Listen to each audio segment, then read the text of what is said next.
Ciao everyone, I'm Davide, Peach Executive Chef. Today I will show you how to make classic lasagna. This dish is in my heart from my childhood. My grandma used to make this dish every Sunday at the family gathering. It's been in the menu since day one and we never change the recipe because it's just a winner. And now I'll show you how to make it. First things first, we need to chop the vegetable for the beef ragu. Celery, carrot and onion, that's what we need. Chop it thinly. You know things that you can do at home, you can just blend all the vegetable to have it very thinly chopped. It doesn't really have to be by hand if it's difficult. And a secret, there's not such a secret, I keep the onion for last. You know why? Because it makes you cry. And this is our base of vegetable to start to cook the beef ragu. So the core of our lasagna, the classic lasagna, is the beef bolognese. So that's the best way to do it. I'll show you how to do it right now. We all need the fresh ground beef, the celery, carrot, onion we just chopped, some red wine and tomato paste. First job, we add some olive oil to the pot and the vegetable inside. You can see the vegetable need to start to stir fry slowly. Don't get much to a brown color. Alright, so we keep the fire to a medium heat and all the veggies start to getting soft. Keep an eye on your vegetable, it's so quickly to become burnt. Time to put the beef inside.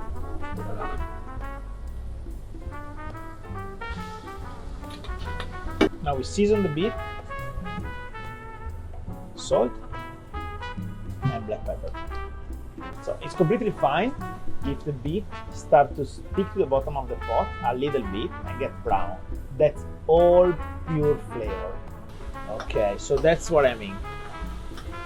That's where the beef starts to fry. We have a good amount of tomato paste.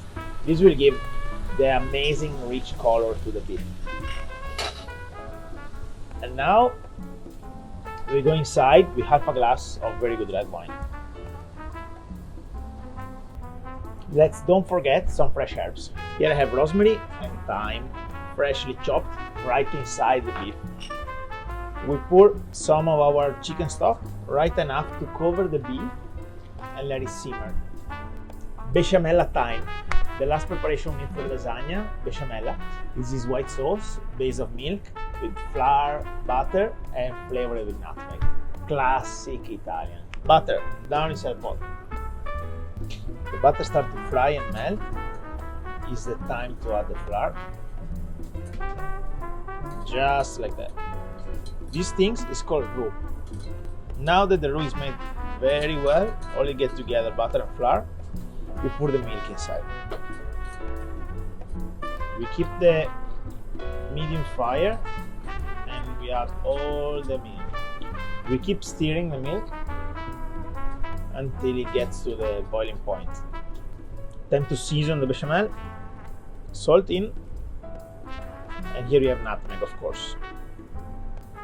So nutmeg has this very distinct flavor that is often used in Italian preparation. You find it in bechamel, and I love to put it also for the potato gnocchi. But that's a secret, don't tell anybody, please. Make sure we stir evenly to get all the roux melting it properly. It's almost there. You can see this start to smoke a little bit. It starts to thicken now, you see. We put low fire. We let bechamel boil for about 3 to 4 minutes to make sure that the flour is all cooked through. Perfetto. Alright, now it's time to make our fresh pasta. Here I have 200 grams of 00 flour. This is a specific one for pasta.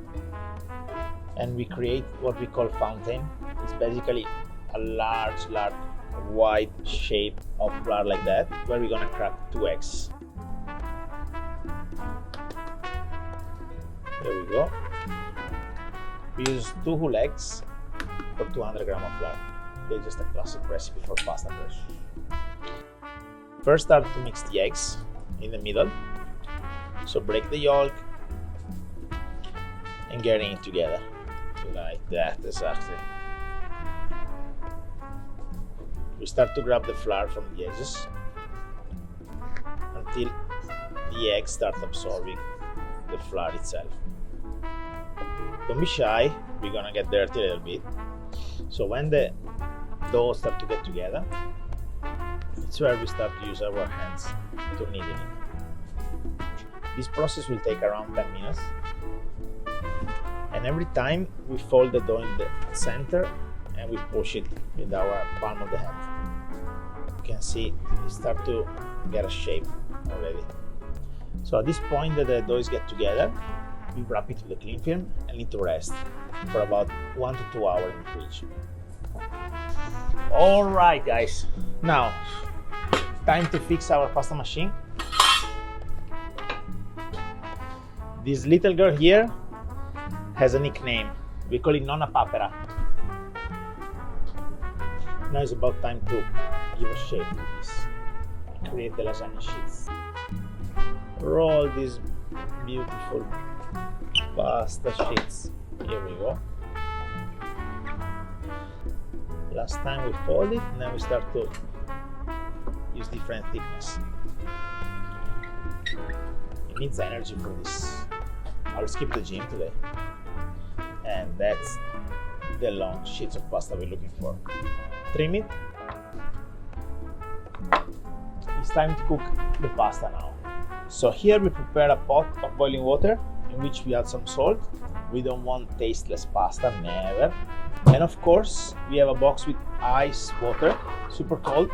That's where we're going to strain the pasta to stop the cooking. We don't want overcooked pasta, never. No chance. We gently dip the layers of pasta. Don't overcrowd the pot. It takes just 30 seconds. And we can strain it into the ice water. It seems a very short time, 30 seconds, but that's, I like to keep my pasta sheets a bit hard because we'll cook later in the oven, we finish to cook later. Now we have all that we need to do the lasagna. Let's go. We have bechamel that we just made, the beef ragu been boiling for 7-8 hours, fresh grated Parmesan cheese, and the lasagna sheets. Let's start to layer it with all the best bechamel and beef ragu in the middle. That's the classic version. We like to do the classic one that we serve at Pici with the beef ragu, with the bolognese. You can have a summer version, a twist with the zucchini and brie, for example. And you can have an amazing one in winter time for a cozy dinner at home.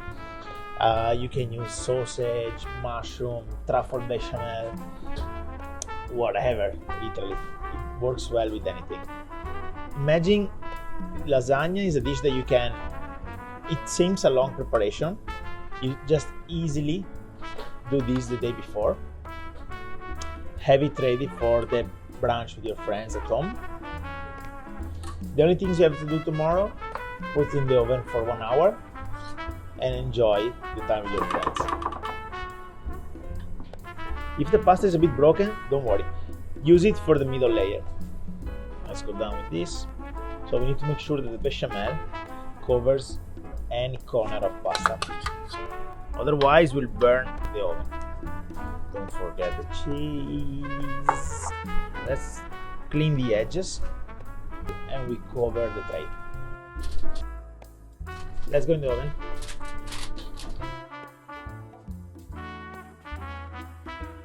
And now is the time to enjoy this amazing lasagna.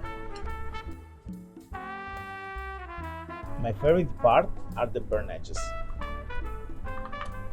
When I was a kid, I was always stealing that one from the plate of my grandma. And that's what's behind the Pici lasagna. Guys, thanks for watching. Please smash the like button and subscribe to our channel.